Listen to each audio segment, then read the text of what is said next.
আজকের এই ভিডিওতে আমরা দেখব কিভাবে একটি পেজের থিম চেঞ্জ করতে হয়, কিভাবে লাইন নাম্বার ব্যবহার করতে হয় এবং কিভাবে হাইফেনেশন ব্যবহার করতে হয় এবং সর্বশেষ দেখব কিভাবে ব্রেক ইউজ করতে হয়। তো চলুন ভিডিও শুরু করা যাক।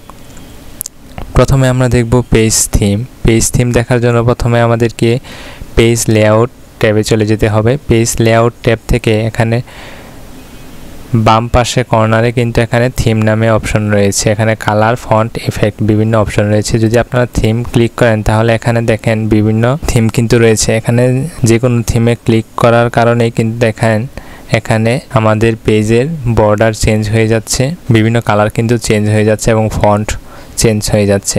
এখানে কালার কম্বিনেশন আছে, দেখেন এখানে বিভিন্ন কালার কিন্তু রয়েছে এবং কালারের নিচে রয়েছে ফন্ট। আপনারা যেই ফন্টে লেখালেখি করবেন এই ডকুমেন্টে সেই ফন্ট আপনারা এখান থেকে সিলেক্ট করে দিতে পারবেন এবং এরপর রয়েছে ইফেক্ট।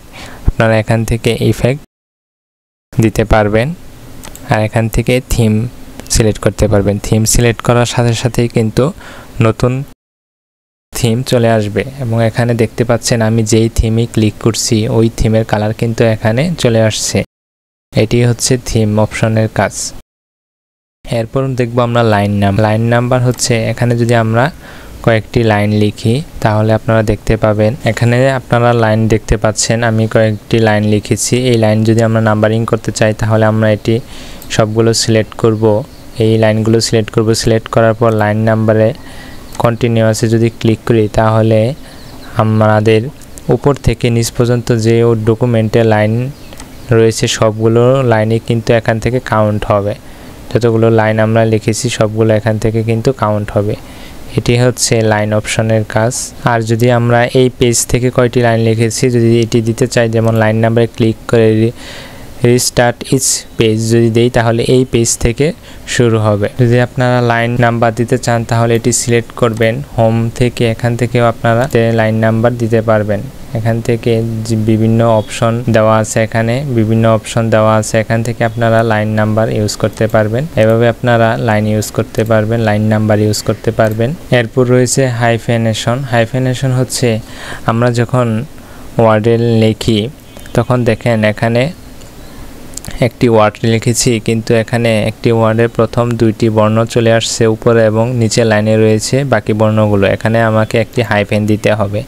এটি যদি দিতে চাই তাহলে আমরা হাইফেনেশনে ক্লিক করে অটোমেটিক যদি দেই তাহলে অটোমেটিকই যতগুলো আমরা শব্দ এমন ভেঙে গিয়েছে এক লাইন থেকে আরেক লাইনে সবগুলো লাইনের প্রথমে কিন্তু উপরের লাইনে কিন্তু এখানে দেখেন একটি হাইফেন চলে আসছে। এভাবে অটোমেটিকই হাইফেন চলে আসবে। এটি হচ্ছে হাইফেনেশনের কাজ।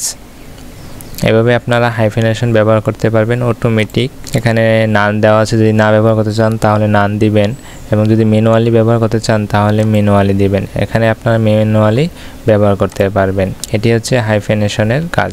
এরপর রয়েছে ব্রেক হচ্ছে এখানে আপনারা এই পেজে এই প্যারাগ্রাফটি লিখেছেন, এই প্যারাগ্রাফটি লেখার পর নিচে আর কোনো লেখা লিখতে চান না তাহলে যদি আপনারা ব্রেক ইউজ করেন তাহলে পেজে যদি দেন তাহলে আপনাদের উপরের পেজে যতটুকু পর্যন্ত লিখেছেন এর নিচে আর কোনো লেখা হবে না, একেবারে পরের পেজের প্রথম থেকে লেখাটি শুরু হবে। এটি হচ্ছে ব্রেক। আর যদি ব্রেক কলাম দেন তাহলে কলাম ব্রেক হয়ে অন্য কলামে চলে যাবে। এটি হচ্ছে ব্রেক অপশনের কাজ। এখানে বিভিন্ন অপশন রয়েছে, next page, continuous, event page, এখানে বিভিন্ন অপশন রয়েছে। আপনাদের যেটি প্রয়োজন, আপনাদের যে অপশন প্রয়োজন সেই অপশন এখান থেকে আপনারা ব্যবহার করতে পারবেন যদি ব্রেক ইউজ করতে চান। এই ছিল ব্রেক অপশন। আজকের এই ভিডিওতে আমরা দেখলাম কিভাবে পেজ থিম দিতে হয়, কিভাবে লাইন নাম্বারিং করতে হয়, কিভাবে হাইফেনেশনের ব্যবহার করতে হয় এবং কিভাবে ব্রেক ইউজ করতে হয়। এই ছিল আজকের এই ভিডিও। পরবর্তী ভিডিও দেখার আমন্ত্রণ জানিয়ে আজকের এই ভিডিওটি শেষ করছি। ধন্যবাদ।